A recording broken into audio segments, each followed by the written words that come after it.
अगर आप मेरे जैसे घर बैठी माँ है या स्टूडेंट जिनको कैंडल्स ज्वेलरी बनाने का शौक है या कोई और हॉबी, चाहे आप आर्टिस्ट हो, सो आज की इस वीडियो में हम बात करेंगे कुछ ऐसे प्लेटफॉर्म्स की जिनका यूज़ करके आप अपना हॉबी और अपने प्रोडक्ट को ऑनलाइन मार्केट में सेल कर सकती है। My name is Bhagu from sweet you candles और आज के इस एपिसोड में we are going to talk about top 5 platforms in India where you can sell your handmade product. मैंने अपना कैंडल बिजनेस स्टार्ट किया था कोविड में। मेरे पास कोई ऑप्शन नहीं था डायरेक्ट कस्टमर से इंगेज होने का। मेरा फर्स्ट प्लेटफॉर्म था वो था एटसी। स्ट्रेट फॉरवर्ड मैंने अपना फर्स्ट प्रोडक्ट एटसी पे डाला था। एटसी सबसे अच्छा प्लेटफॉर्म है अपना प्रोडक्ट बेचने के लिए, हैंडमेड प्रोडक्ट बेचने के लिए, क्योंकि उसमें आपको कुछ भी नहीं करना है। सिंपल है, आप अपना एटसी पे अपने आप को रजिस्टर कीजिए अपने ईमेल से और अपना प्रोडक्ट लिस्ट कीजिए और प्रोडक्ट लिस्टिंग चार्जेस भी 20 सेंट्स है। उसके अलावा कोई किसी चीज़ का चार्जेस नहीं लगता अनटिल आपका प्रोडक्ट बिके। जब आपका प्रोडक्ट बिकता है तो हाँ, डेफिनेटली ट्रांजेक्शन चार्जेस है और प्रोडक्ट बेचने के चार्जेस है, सेल्स टैक्स भी है, वो सारी चीज़ें होगी, बट वो प्रोडक्ट बेचने के बाद में। तब तक कोई चार्जेस नहीं है।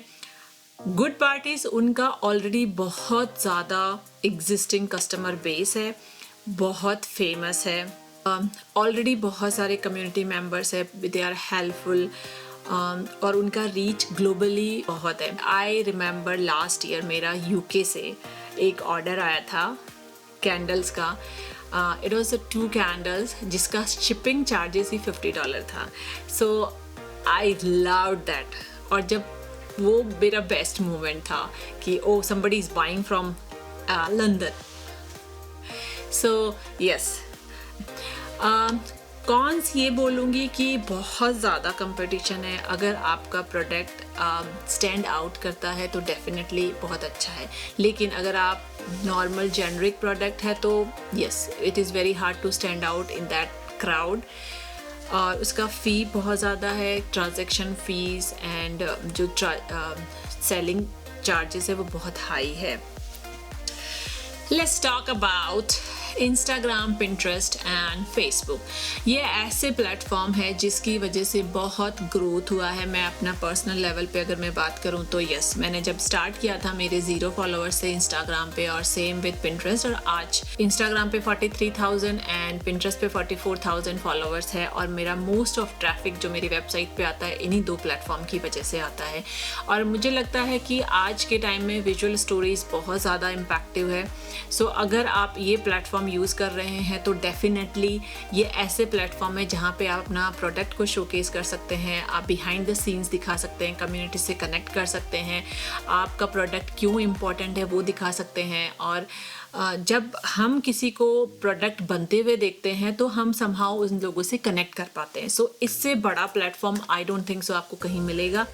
फेसबुक का ऐड बहुत चलता है।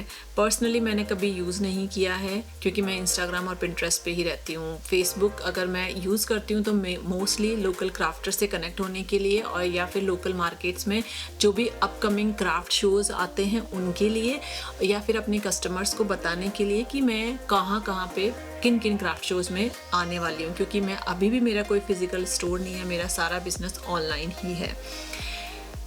उसके अलावा मैं क्लासेस होस्ट करती हूँ जिसके लिए मैं फ़ेसबुक यूज़ करती हूँ। वो बहुत अच्छा रिसोर्स है क्योंकि फ़ेसबुक के थ्रू मार्केटिंग करना आई थिंक वो बेस्ट है।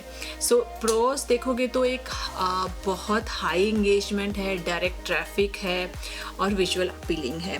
कॉन्स देखोगे तो यस, बहुत ज़्यादा कंसिस्टेंट होना पड़ता है, क्योंकि मुझे याद है जब इनिशियली जब मैं अपना इस्टेब्लिश किया था तो no matter what every other day मैं रील्स पोस्ट किया करती थी, क्योंकि consistency is the key. And then दूसरा, एल्गोरिदम भी चेंज होता है, आप कितना कनेक्ट कर पाते हो अपने कस्टमर से, कितनी क्वेरीज का जवाब दे रहे हो, कितना एक्टिव हो। तो yes, those are the thing that you need to be active to be on those platforms. Next है शॉपिफाई। शॉपिफाई एक ऐसा प्लेटफॉर्म है जहाँ पे आप अपना खुद का वेबसाइट बना सकते हैं। जब मैंने कैंडल स्टार्ट किया था मेरे सारे प्रोडक्ट एटसी से थे, लेकिन किससे पूछो आपको प्रोडक्ट कहाँ से लिया आपने, तो बोलते थे एटसी से। Nobody knows my brand name, my candles name. मेरे को समहाउ ये था कि मैं अपना स्टार्ट करूं जहां पे लोग बोले ओके मैंने स्वीट यू कैंडल से लिया। सो मैंने डोमेन खरीदा एंड यस शॉपिफाई के ऊपर वेबसाइट बनाई। फ्रीडम है कि आप कुछ भी प्रोडक्ट्स में डाल सकते हो, कैटलॉग बहुत ज़्यादा डालते हो। उनका मंथली सब्सक्रिप्शन का चार्जेस आता है जो कि 29 है मिनिमम, अभी मैं 39 पे करूँ क्योंकि उनके और भी अदर सर्विसेज भी आप यूज़ कर सकते हो जहाँ SEO ऑप्टिमाइज़र। और मेरा मेन रीज़न था कि मुझे अपने कस्टमर्स को एजुकेट भी करना था, तो मुझे ब्लॉग्स लिखने थे।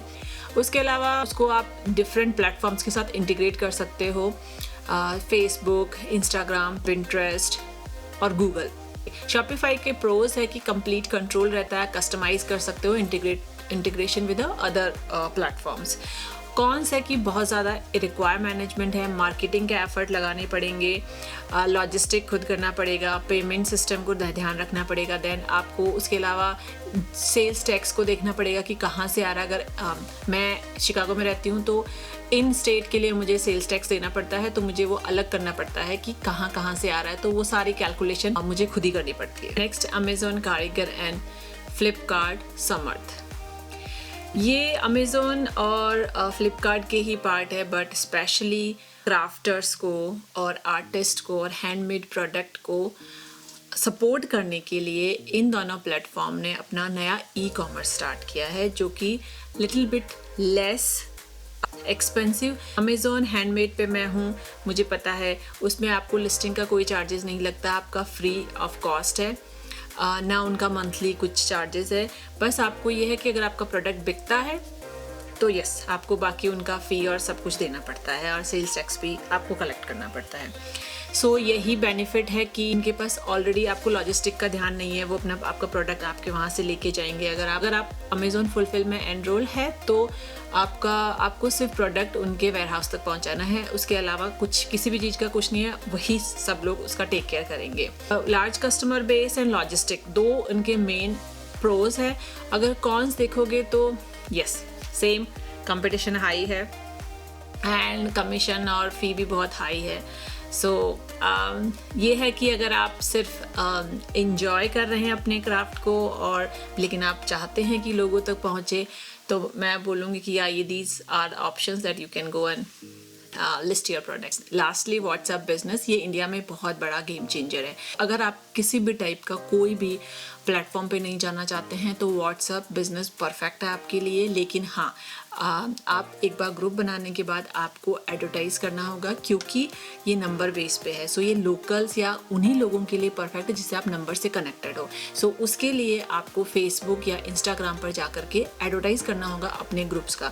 व्हाट्सएप बिजनेस के ऊपर आप अपना पूरा का पूरा कैटलॉग डाल सकते हैं और आप वहाँ पर सेल भी कर सकते हैं और पेमेंट रिसीव भी कर सकते हैं। So it is fantastic. It's really good. I love it. It's a more personal way to connect, but does require more hand-on management, direct customer interaction. कोई hosting की requirement नहीं है, easy catalog display है। Cons ये है कि ये limited है, आप सिर्फ उन्हीं के साथ कनेक्टेड हो जिनके पास आपके नंबर हैं। ये थे सारे प्लेटफॉर्म जिनको आप यूज़ करके अपने प्रोडक्ट को बेच सकते हैं। पर्सनली मैंने Amazon, Etsy, Shopify, Instagram, Pinterest और फेसबुक को यूज़ किया है।